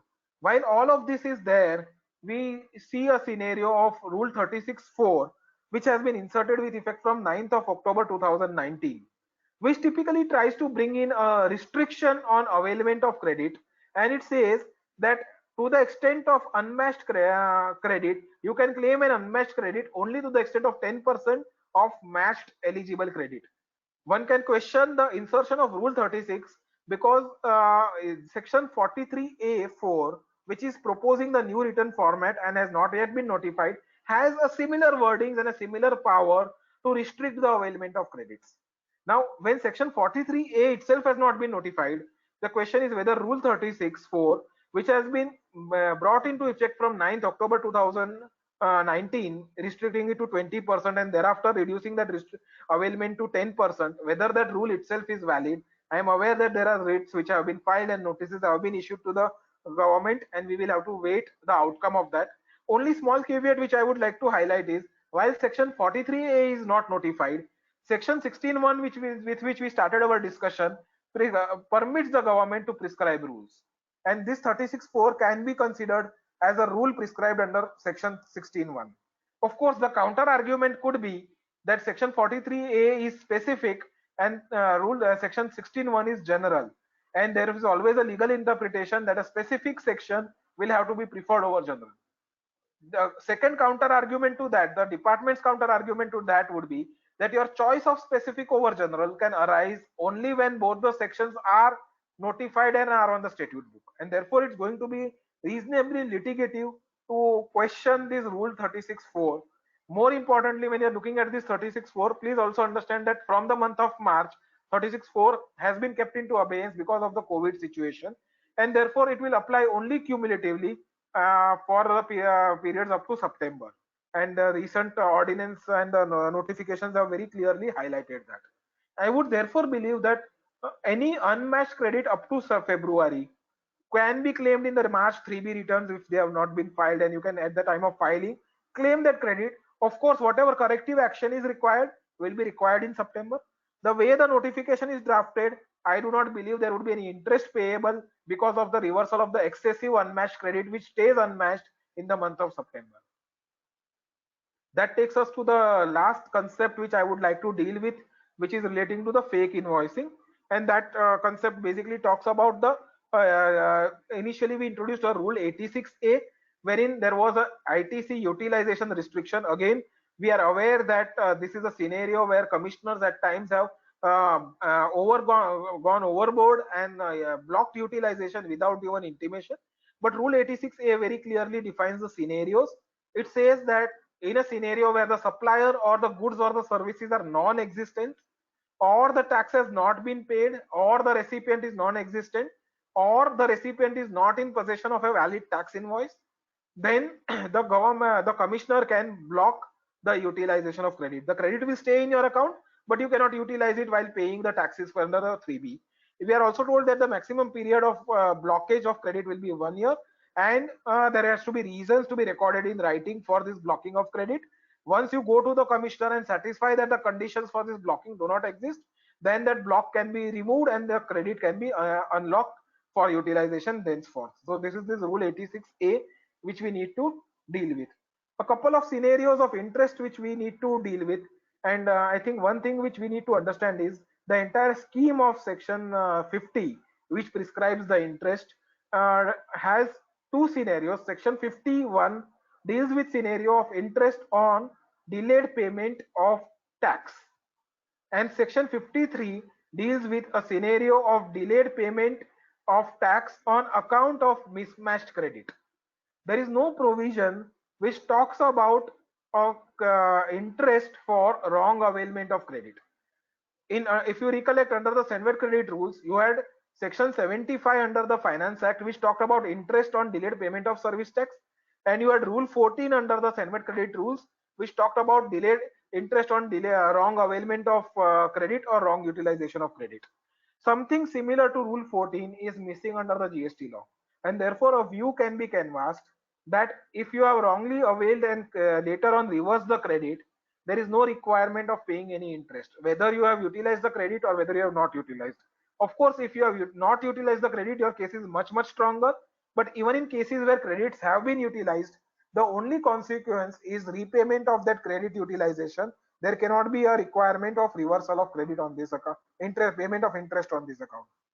Of course, section 50 also has brewed one more controversy, which in the latest GST Council, there is an assurance that there will be a retrospective amendment to section 50, providing that the interest will be payable only on the net payment whenever there is a delayed filing of GSTR 3B. In certain scenarios like reversal on account of non-payment of consideration or reversal on account of expense of ratio, those specific sections or rules talk about interest, and therefore those interest will have to be paid. That goes without saying. But for the generic wrong availment or wrong utilization of credit, in my view, there is no requirement for payment of interest because there is no specific provision prescribing an interest mechanism for that. The fake invoicing provisions, which I said is important, is section 722 and 133 have now been amended not only to cover the person who is wrongly issuing an invoice, but also the beneficiary of the fake invoice. And that's where you see a lot of high-handedness at times coming up, and you might find up scenarios where you will have to defend this scenario of fake invoicing, and then the questions which come is how are you going to defend it? And of course it will depend on facts of each case, but I think certain things which will become important is a few things which will help you as corroborative evidence to prove that the transaction is not related to fake invoicing. As all of us are aware, the existence of a valid tax invoice, payment of tax, uploading of that invoice on the portal, entry in the books, transport proof, e-way bill, these are things which most of the traders take care of, and even in case of fake invoicing, all these things actually happen, and therefore the department is not going to look at these evidences to be of primary too much of value. What department will evolve as time progresses is whether that vehicle actually moved. You might prepare an e-way bill, but the vehicle may not actually move.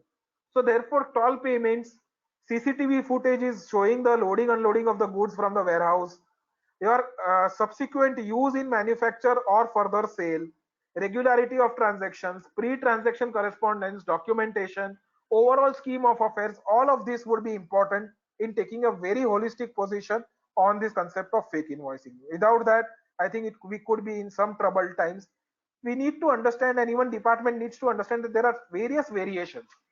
Fake invoicing, when you're looking at a scenario of no underlying supplies, is a grave offense, and that has sections 122, 133 and rule 86A. It's not similar to mismatch in 2A, vendor not uploading tax in 2A, or vendor the transaction being genuine but he not paying the tax. I think those scenarios, the sensitivity in these three types of variations, one will have to be aware of, both we as consultants as well as the department. And I think that is all that I had I wanted from my side.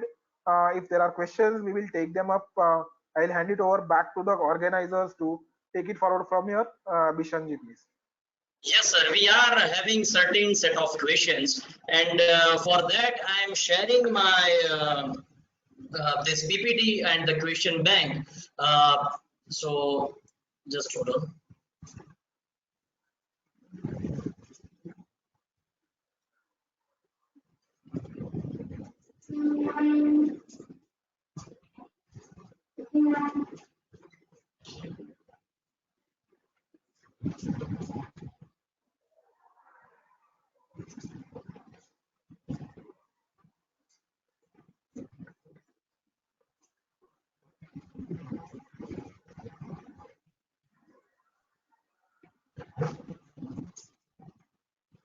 So till now we have compiled the questions, and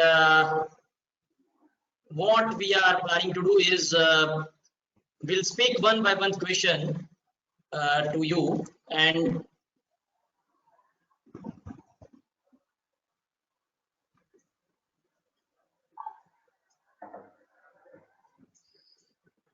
sir, you have to deliberate it.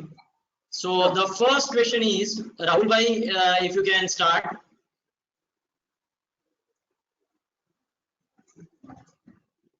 Rahul bhai, first question, if you can see on your screen. Sunil sir, are you able to see?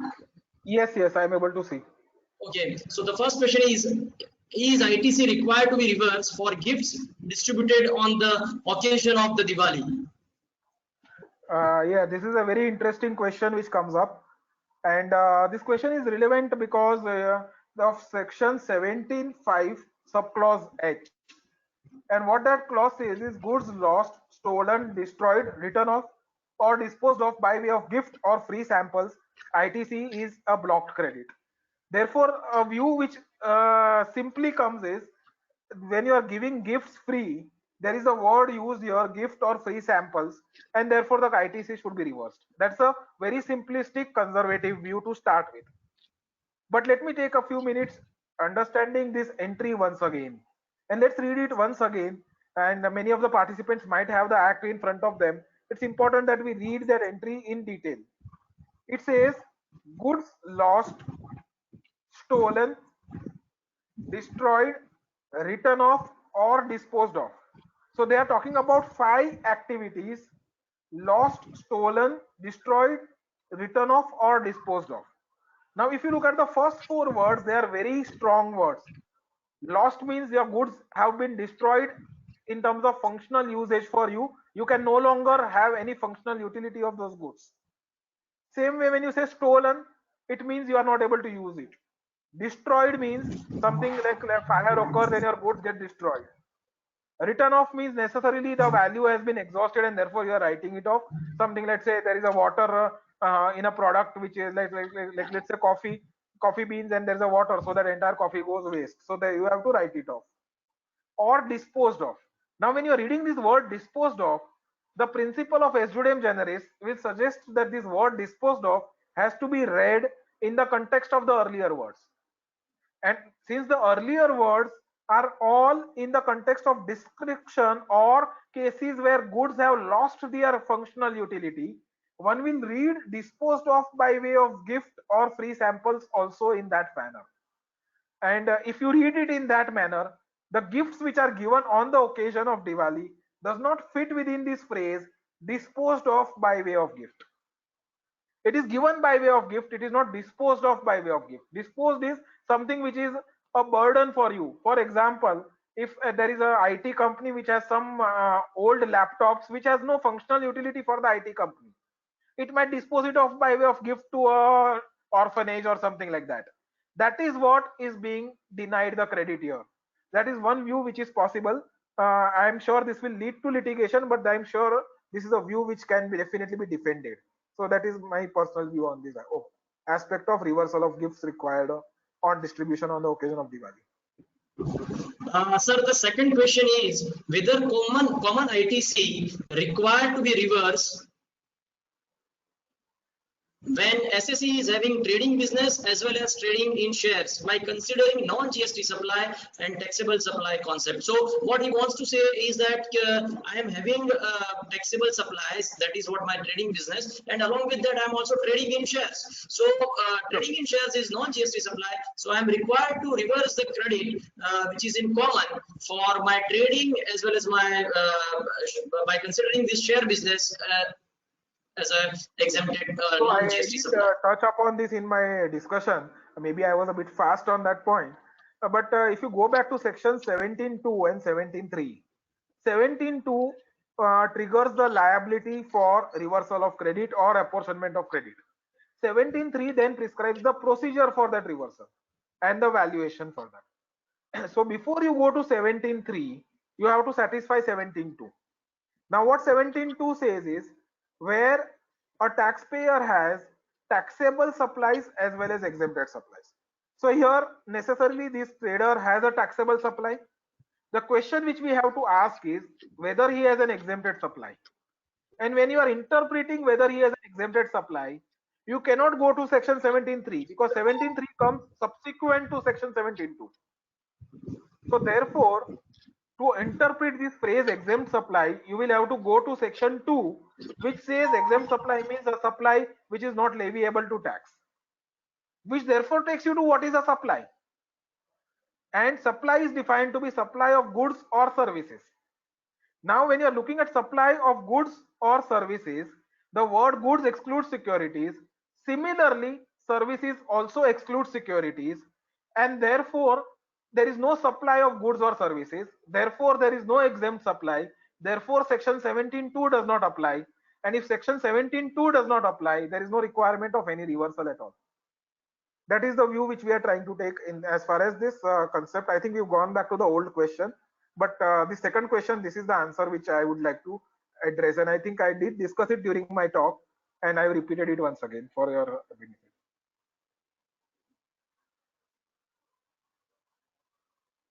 Yeah.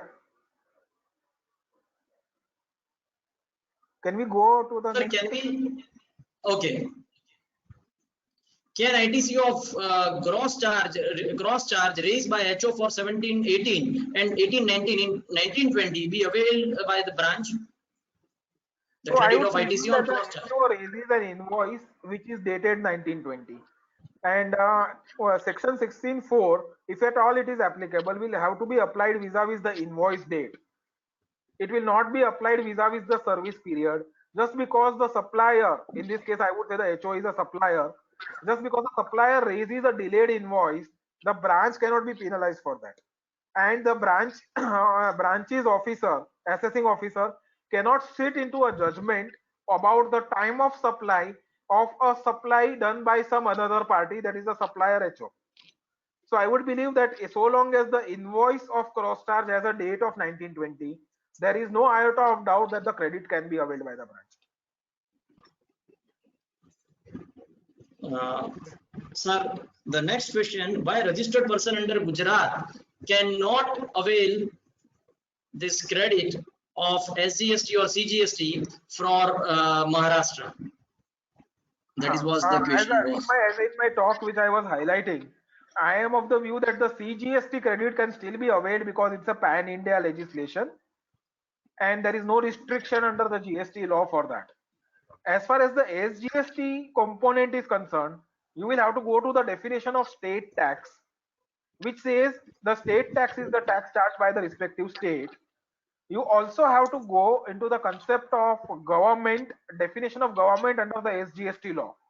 And the definition of government under the SGST law in Gujarat would say it is the state of Gujarat. Now, with that definition of Gujarat, state of Gujarat, you have to go to section 16.2. One of the conditions under section 16.2 is that the tax should be paid to the government. Now, here when we read that to the government, you will have to read it as tax is paid to the state government of Gujarat. Now, the Maharashtra vendor has not paid the tax to the state government of Gujarat. Therefore, the SGST component can definitely be a challenge. That is what my personal belief would be. CGST definitely you can claim. It will be litigative, but you can claim. SGST will definitely be a long battle which you will have to fight. Now, sir, the next question is, as you have suggested that if restaurant, so restaurant if want can avail input tax credit. If yes, then what would be the rate on outward supply and under which entry? That is the question. This will have to fit within the residuary entry. I am aware that there is an explanation which says that it cannot fit within the residuary entry. And despite that, I would suggest you to pay tax under the residuary entry at 18%. And if at all it is questioned, you will say that there is no mechanism to pay tax. Give me back whatever I have paid. Because the very fact that I have claimed the credit means that I am not fitting within that entry one because the condition is not satisfied. And if residuary entry also cannot cover me, there is nothing else which can cover me. So give me the money which I have paid. There is no entry. And in the old excise regime, we had this concept wherein we said electricity was mentioned in the tariff, but no rate was mentioned. And there was that argument to say that these are non-excisable goods and no excise can be charged on that. Some principle like that, I think courts will evolve to say that if you can't fit me in a residuary entry, if you can't fit me in any specific entries, you can't take the tax only. True. So now next question is, can ITC of RCM of 1718 paid in January 20, that is at the time of audit, can be claimed in financial year 1920, and how? I'm afraid this is a little bit tricky, and I plan to cover it in the presentation. And in the presentation, there are pointers to this. The starting point will come in section 16.4. If you read section 16.4, there is no exclusion for RCM. Unlike 16.2, where there is an exclusion for RCM for the 180 days test, for the purposes of timeline of credit, there is no exclusion for RCM. In the absence of this exclusion of RCM, 16.4 will apply. That is the first thing. Now the interpretation is, will I look at the invoice date? Will I look at the date of payment? And for answering that question, you have to go to Rule 36. Rule 36 says the self-generated invoice under 31.3F will be the duty paying document on the basis of which you will claim the credit. Now go to 31.3F. 31.3F obliges you to raise that self-generated invoice on the date of receipt of goods or services. Therefore, if you have received the goods or services in 1718, you are obliged to raise an invoice in 1718. And if you would have raised an invoice in 1718, you could not claim the credit in 1920, even though you have paid the tax in 1920. Now, the fact is you have not raised the invoice. So the answer which many people give, like what we gave in the HO example, is to say that I will raise an invoice today. Maybe I am delaying 31.3F. If I'm delaying 31.3F, there might be some penalty of 10,000 rupees or whatever, but that cannot deny me the credit eligibility. Now this is where I would believe, because RCM invoice also has to be raised by you as a taxpayer. I'm not talking about the legal entity, but the tax paying entity, distinct person, and you only are going to claim the credit. You cannot make capital out of a non-compliance and say that because I didn't do it in time, therefore I should get a credit. So this is going to be a long battle. Our personal view is that it is not available. But yes, there is a school of thought to say that the maximum penalty for this can be 10,000. Raise a current dated invoice, show it in 1920, and trigger the provisions for 1920 saying the credit should be available up to September 20. So that view is also floating around in the industry as of now. Can we say that this 10,000 penalty is per invoice? Yeah, but in some cases the quantum may be high and people may still be ready to pay that 10,000. But the point is whether just paying that 10,000 will absolve you of and take you out of this condition which has been mentioned here. That is the main aspect which we have to discuss. The next question is, builder of a residential project can have input tax credit? If yes, then what would be GST rate on under construction flat and under which entry? Again, here you will have to go to the residuary entry if you are wanting to claim input tax credit. It's going to be litigative, and one will have to challenge the mandatory condition which they have tried to put. I have tried to give you the examples of how you can challenge it. Between restaurants and builders, I think builders, there is a, at least in Mumbai, there is very little inclination to go into this route because the rate of tax which has been provided to them is reasonable. 5% versus 12 or 18, because 12 again can be questioned. So the question, if you are going to pay 18 along with input tax credit versus 5 without input tax credit, the arithmetic doesn't work out, and most of them would not want to litigate and go in 5% commercially. That is what is the ground level reality which we are seeing here. Restaurants, yes, there is a lot of restaurants who want to go into the normal rate and claim the credits, but in builders, people are not ready to go for that prolonged battle, and it's not commercially viable also to go into that battle. Sir, if for an exempted goods tax has been charged by the supplier, can recipient can claim the ITC? Yes, I think this also we have discussed. The definition of input tax says input tax credit charged by the supplier, and therefore whatever has been charged by the supplier, I should be eligible for credit. In service tax, we had decisions on this front, and I think the similar thought process will continue under GST as well. Rahul bhai, if your audio is now connected, then if you can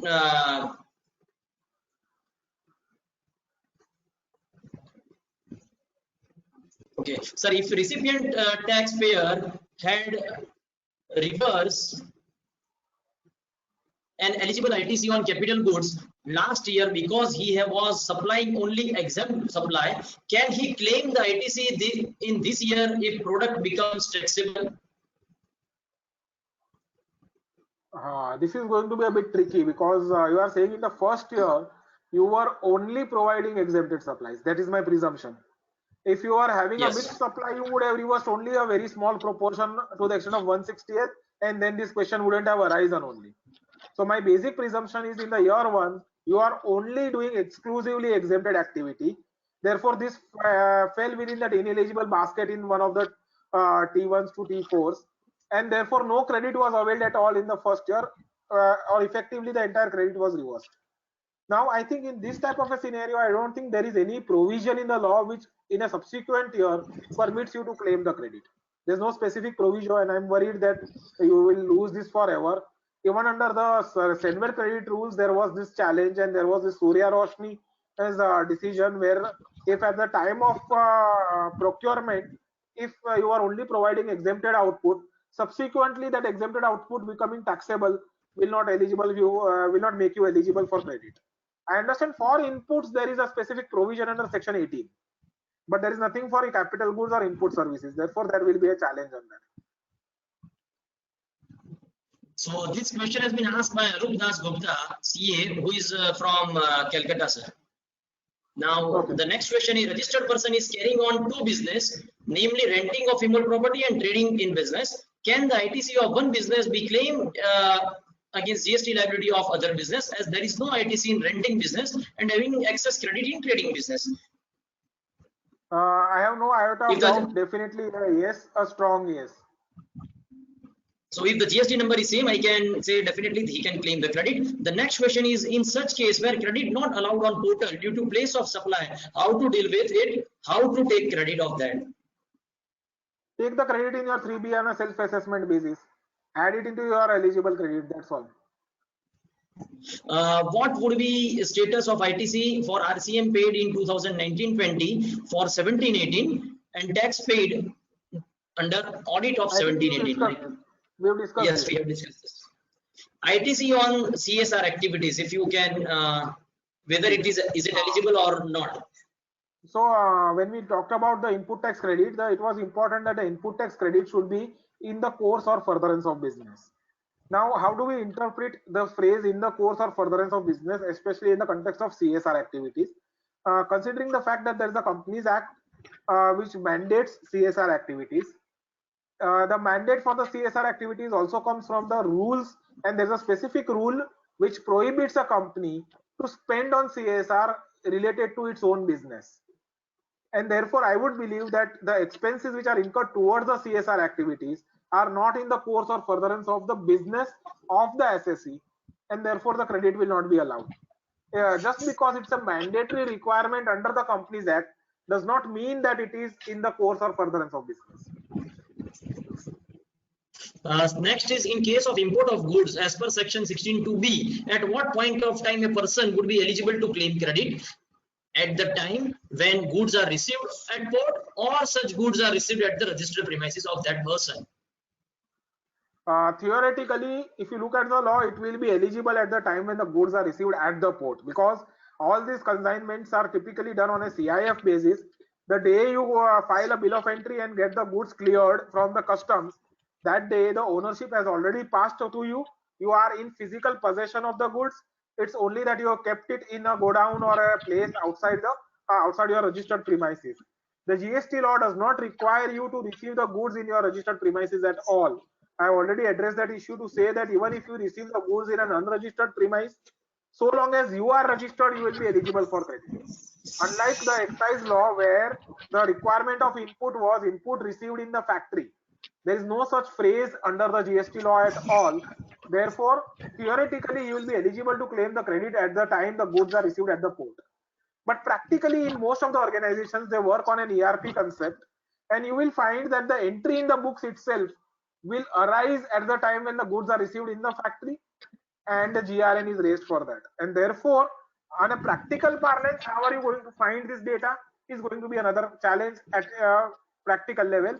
And therefore, you might find many companies claim it only at the time of GRN. Theoretically, if you know that you have received the goods, you have a bill of entry, a copy of the bill of entry, you can claim the credit. Perfect, sir. There is another question. If there is contract between vendor wherein certain percentage are kept as retention money and will be paid at the time of completion of the work, would a company require to reverse credit up to such a retention percentage under that 180 days clause? I can say they have not paid.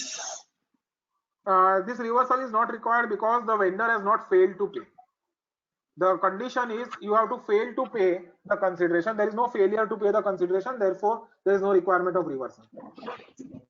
Most of the suppliers are filing return quarterly and credit not reflecting in our 2A. If it will reflect as and when they file GST return, but not reflecting at time of filing of our GST return, and we are filing monthly return. As new rule restricts 10% of gross should not exceed, can we claim credit of our quarterly suppliers on that month, considering that yes, they are going to file it in future? I'm sorry, this quarterly business will also fit within the 10% basket, and that's the bandwidth which is available to you, and you will have to live within the 10%. If your quarterly suppliers are more than 10%, you will have a challenge. Of course, as you are aware, from March this challenge is no longer there because you will apply it on a cumulative basis at the time of September.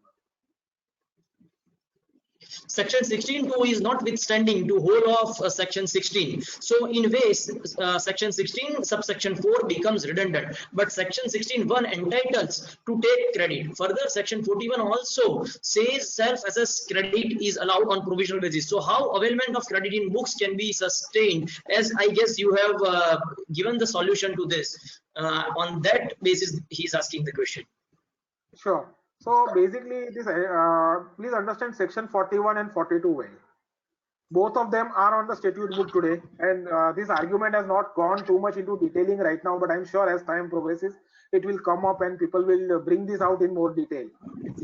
Up to section, if you look at the original GST law, the way it is envisaged, what they are talking about is you will claim returns on a provisional basis. Whatever you do is provisional. Thereafter, there is an interaction by the government in form of a mismatch report, which comes under section 42, and then it becomes final.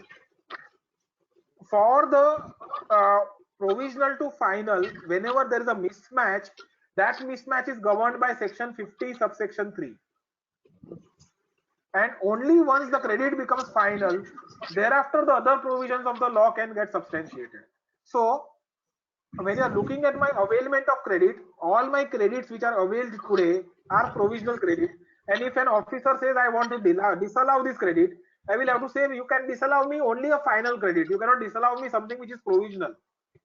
First you finalize it and thereafter you disallow me. And therefore to a large extent one can say that the entire scheme of the law itself has gone into a bit of a imbalance because the way they drafted the law is not the way they have implemented it. And this is going to, you will have more and more examples of AAP and company types of cases coming up from the courts in times to come.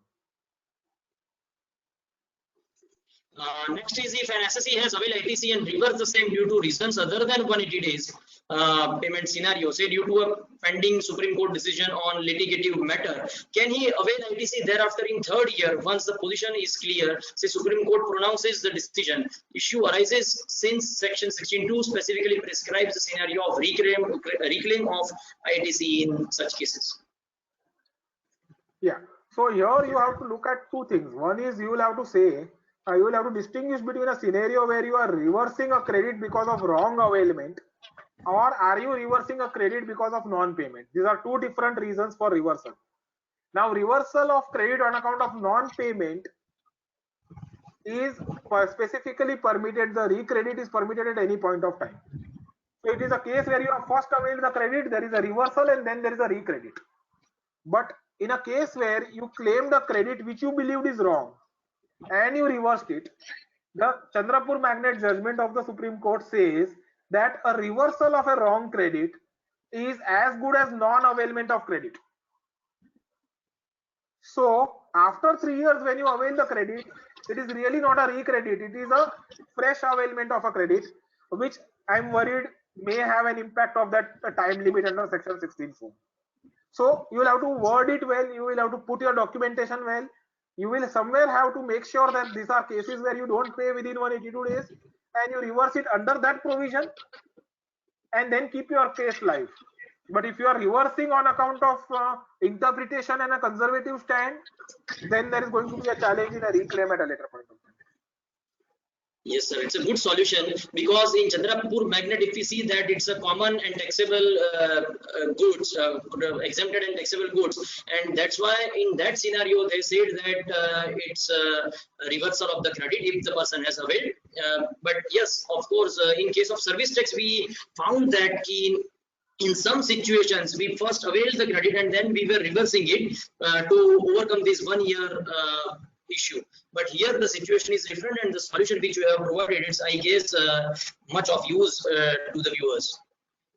Then amendment in law saying that GSTR 3B to be considered to be written retrospectively through a rule is valid in law. Can one still argue that the GSTR 3B is not a return and therefore there is no time limit to avail ITC at present?